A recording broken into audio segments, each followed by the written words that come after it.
बिस्मिल्लाहिर्रहमानिर्रहीम अस्सलामु अलैकुम वरहमतुल्लाहि वबरकातुहू। NRO 2.0 पे अमल शुरू हो गया है। इस बार कागजात जलाना आसान नहीं है।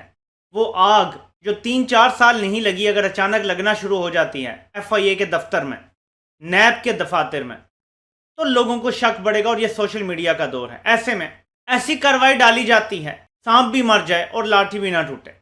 एक पैगाम है जो नीचे से ऊपर तक दे दिया जाता है। नाज़रीन, मैं आपको बताता हूं कि वो FIA के बहादुर अफसर डॉक्टर रिजवान, जिन्होंने मकसूद चपड़ासी को पकड़ा था, यानी मकसूद चपड़ासी की जो करप्शन थी, जो शहबाज शरीफ के पैसे थे जो मकसूद चपड़ासी के अकाउंट में पड़े थे, उस केस को बनाने वाले, इन्वेस्टिगेट करने वाले डॉक्टर रिजवान को शहबाज हुकूमत आई, छुट्टी पे भेजा गया। उसके बाद अब वो दिल का दौरा पड़ने से इंतकाल कर गए हैं। ये दिल का दौरा कैसे पड़ता है मैं आपको अब बताता हूं। एक होती थी अयान अली, उसको पकड़ने वाला अफसर मार दिया गया था, ये सबको याद है। लेकिन मैं अब आपको कुछ और भी बताता हूं। जज अरशद मलिक याद है आपको? अचानक उसकी भी मौत हो जाती है। फिर मैं आपको बताता हूं कि डॉक्टर रिजवान ने अपने दोस्त को क्या मैसेज भेजा था। वो मैसेज भी आपको दिखाता हूं, लेकिन पहले ये जरा पढ़ते हैं। अरशद शरीफ लिखते हैं, FIA के बहादुर और ईमानदार अफसर अचानक दिल का दौरा पड़ने से खालिक हकीकी से जा मिले। उन्होंने शहबाज शरीफ खानदान के खिलाफ नाकाबिले तलाफी सबूत जमा किए। यकीन नहीं आ रहा कि इनकी वफात कुदरती है। यकीन नहीं आ रहा कि इनकी वफात कुदरती है। आगे उनके लिए दुआ किए। मैं आपको अगला दिखाता हूँ। नैब के अफसर कमरान फैसल की पुरस्रार मौत से लेकर डॉक्टर रिजवान की अचानक वफात, बड़े केसेस की बगैर दबाव के तहकीकात करने वाले अफसरान को धमकियां दी जाती थीं, और फिर इनकी अचानक वफात। इस हुकूमत के आते ही डॉक्टर रिजवान को छुट्टी भेजा गया। और फिर आगे चलते हैं जरा। ये कोई नई बात नहीं, इसी तरह से कत्ल किया जाता है लोगों को इस मुल्क में। मेरी खबर कार एक्सीडेंट की आनी थी, जैसे इनकी हार्ट अटैक की आई है। सब कुछ इतना अच्छा मैनेज किया जाता है जैसे कि वाकई कोई इत्तफाकी हादसा हो। ये इत्तफाकी हादसा नहीं। मुल्क में एक साथ इतने इत्तफाकी हादसे नहीं कत्ल हो रहे हैं। आगे देखें। पहले इसी तरह से नैब के अफसर को कत्ल किया गया, बाद में खुदकुशी करार, अयान अली के वाक़े में गिरफ्तार करने वाला भी कत्ल। और कितने कत्ल करने हैं इस माफिया ने। ये इंपोर्टेड रजीम लोगों को दिन दिहाड़े कत्ल कर रही, मनसूबाबंदी करके इसे हादसा करार दिलवा रही है। अवाम सब देख रही कि कातिल मुसल्लत हो गए हैं। सदीक जान लिखते हैं, डॉक्टर रिजवान को हिरासा किया जा रहा था, इनको धमकियां मिल रही थी। ऊपर जायद गशकोरी, जो पहले जियो के होते थे रिपोर्टर और अब ये समा में काम करते हैं, कहते हैं कि ये सच है। ये पॉइंट हमने हाईलाइट किया था समा में आज से 4 दिन पहले कि उनको धमकियां दी जा रही हैं। अब एक शख्स को संगीन नताइज की धमकियां दी जा रही थी। एक शख्स जिसने शहबाज शरीफ पे वो केस बनाया था कि फंदा था जो गर्दन के गिर्द टाइट हो रहा था। सबसे पहले उसको जबरी छुट्टी पे भेजा जाता है, उसकी जगह डिफरेंट अफसर को लगाया जाता है ताकि ये केस सर्द खाने में चला जाए। 14 मई को शहबाज शरीफ ने जाना है और उसकी फर्द जुर्म आयद होनी है।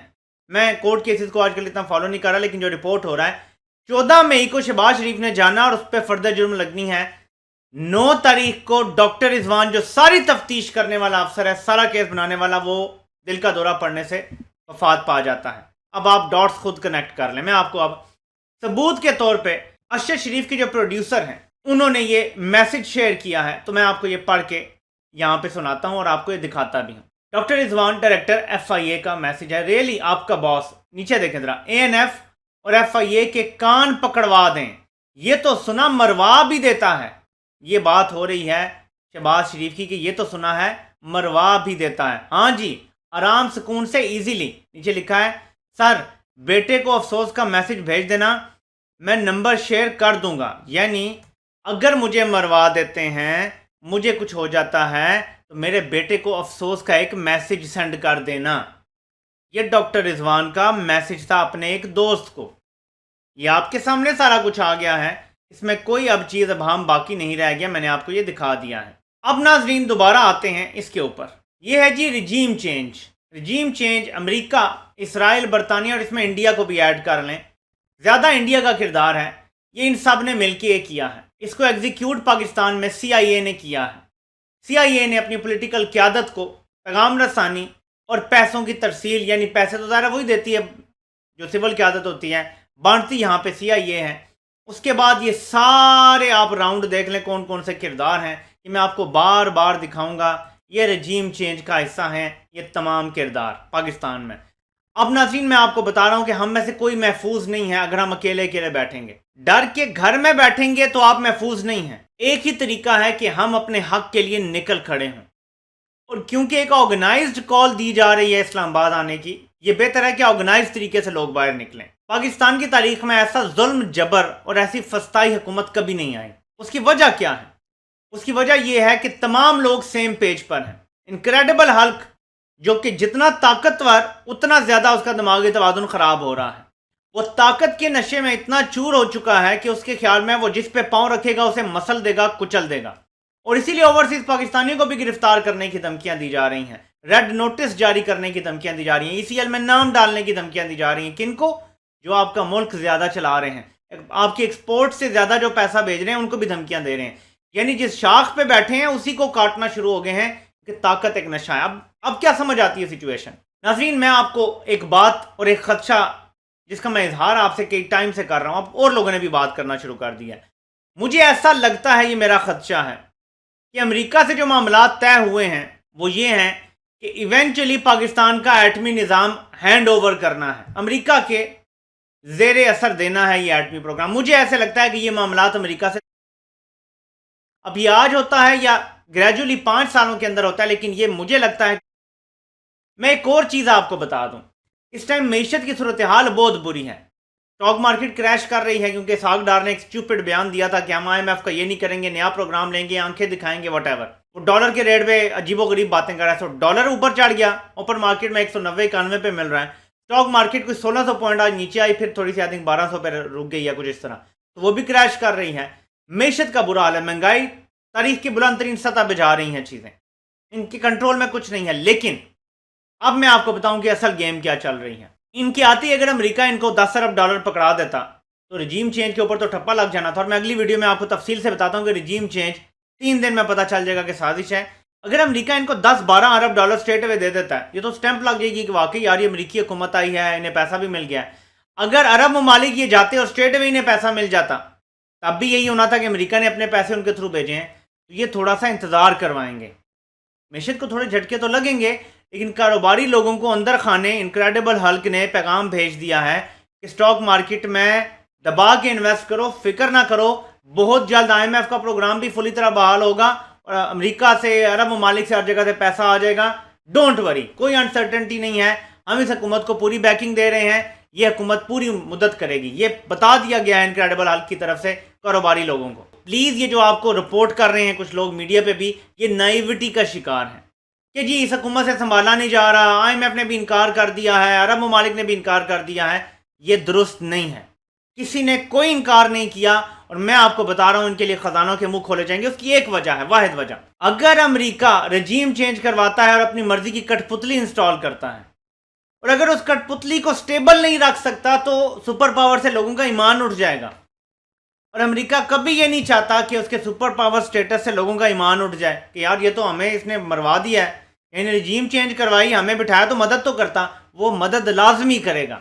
ہاں ہو سکتا ہے کچھ شرائط ہوں کہ وہ کہہ رہا ہو پہلے مجھے اڈے دے دو یا مجھے ایئر سپیس دینے دو، پھر میں دے دوں گا پیسے، یہ ہو سکتا ہے، وہ اپنے مفادات پہ کمپرومائز نہیں کرتے، لیکن اپنے نوکروں کو وہ نوازتے ہیں تاکہ اور نوکر انہیں ملتے رہیں۔ اپنے ایسٹس کو، سی آئی اے اپنے ایسٹس کو کبھی تنہا نہیں چھوڑتا، بلکہ ان کو پوری پروٹیکشن دیتا ہے تاکہ آئندہ بھی جن لوگوں کو ہم نے کنورٹ کرنا ہے، ڈبل ایجنٹ بنانا ہے، وہ ہمیں دھوکہ نہ دیں اور ہم پہ ٹرسٹ کریں۔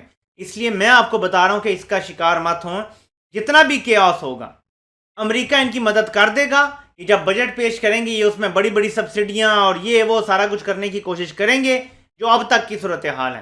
کل کو دباؤ کی وجہ سے اگر ایک جہاز کی بھی خبریں ہیں لنڈن اور امریکہ جانے کی، خفیہ جہاز کی، میں زیادہ نہیں بولنا چاہتا، اگلی ویڈیو میں کوشش کروں گا آپ کو کچھ بتاؤں، تو وہاں بھی کوئی منت سماجت چل رہی ہے امریکہ سے کہ معاملات جو ہیں وہ جلدی ٹھیک کریں، لیکن ہو سکتا ہے کہ امریکہ جب یہ صورتحال دیکھے کہ اتنی ڈی اسٹیبلائز حکومت ہمارے مفادات کا تحفظ نہیں کر سکے گی، تو ہو سکتا ہے وہ اپنا مائنڈ چینج کر لیں۔ اگر کر لیں تو پھر ان کو ریلیف نہیں ملے گا، اگر وہ مائنڈ سٹل یہی رکھتے ہیں کہ ان کو لائیں ہیں اب انہی سے کام لینا ہے، تو میں آپ کو یقین دلاتا ہوں کہ بجٹ تک امریکہ ان کی بہت مدد کر دے گا، इनको अरब ममालिक से भी फंड दिलवा देगा, सब कुछ इनको मिल जाएगा। सो ये बयानिया ना बनाइए, बड़ा खतरनाक बयानिया है जी कि ये नायाल निकम्मे हैं तो इनको पैसे नहीं को दे रहा। इनको पैसे अपना बयानिया छुपाने के लिए नहीं दिए जा रहे हैं, ताकि ये ना हो कि ये एक्सपोज हो जाए पूरे तरीके से। अगर ये एक्सपोज हो जाएंगे तो फिर बड़ा मुश्किल हो जाएगा आवाम का सामना करना, जो अभी ही बड़ा मुश्किल हुआ पड़ा है।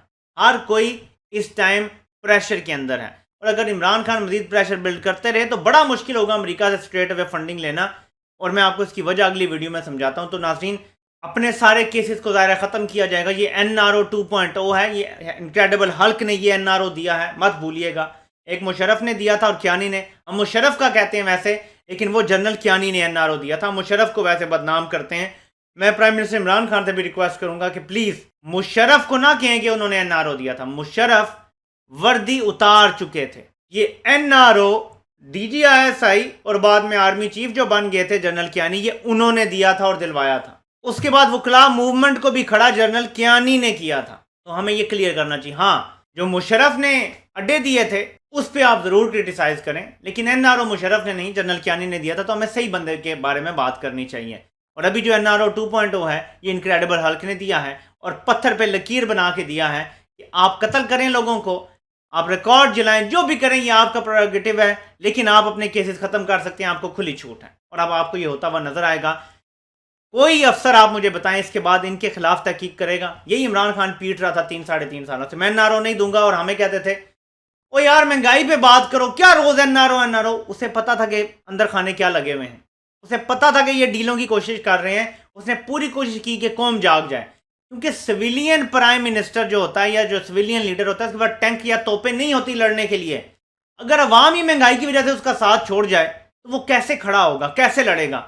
और इस अवाम ने महंगाई पे जो शोर डाला था, अब महंगाई भी डबल हो गई है, डॉलर की कीमत भी ऊपर जा रही है, स्टॉक मार्केट भी क्रैश कर गई है।